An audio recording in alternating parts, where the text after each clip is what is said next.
All right, welcome back. This particular module is kind of like the last one in that it's really a terminology lesson more than anything.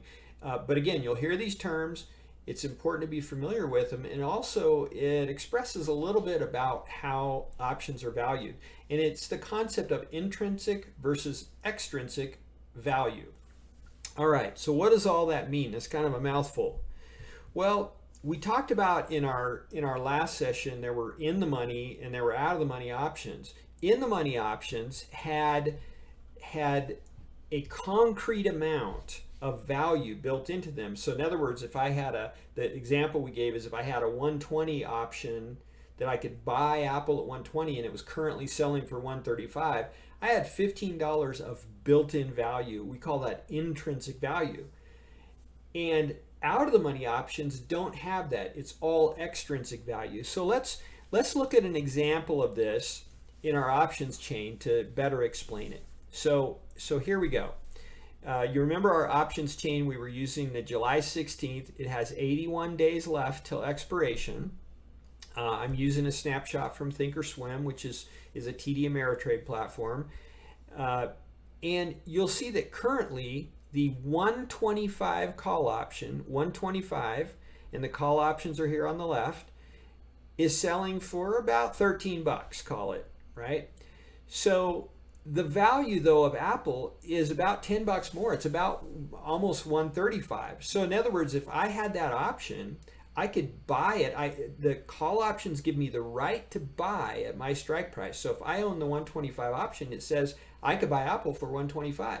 And then I could turn around on the open market and sell it for almost 135. So you see how there's a concrete amount of value built into this of about 10 bucks. All right, so let's look at this company called Apple and break this down maybe a little more clearly. Current stock price is 125. The option strike price, which is the place where I have the right to buy it, is 125. So I have intrinsic value. I've got concrete value if I exercise that option today of $10. We call that intrinsic value. Now, that's pretty easy. Extrinsic value is a little more elusive, but not too hard. So stay with me here. The current option premium, though, if you remember, if we go back, was almost 13 bucks. It was selling for close to $13.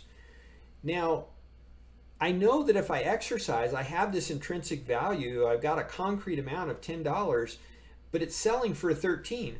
Why is that? Why is there this extra 3 bucks on there of extrinsic value? Why would anyone pay $3 more for the option than it can currently be redeemed for or currently be exercised for?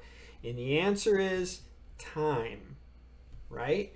Remember, there was 81 days left on this particular option before expiration, and so I get to control that stock for 81 more days. That's almost 3 more months where I believe it's going to, it's going to keep going up or something's going to happen to the value. So that extra amount I'm paying is time value, and because of that, you'll often hear extrinsic value referred to as time value.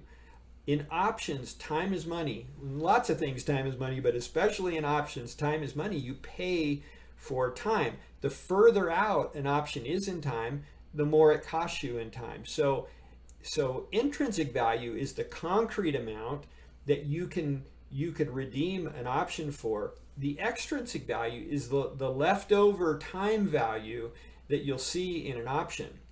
So that's why you'll see that sometimes referred to as time value. So when we go back and look at these terms, in the money options are the ones with some intrinsic value. Now they also have some extrinsic value depending on how much time is left, whereas your out of the money options are all time value. There's no concrete or redeemable value in those options yet. I'm just paying for time. And the further out in time, the more I'll pay. So that's really the concept. Extrinsic value, intrinsic value, they just have to do with, again, where the stock is relative to the underlying. Hope that makes sense, and we'll see you in the next module.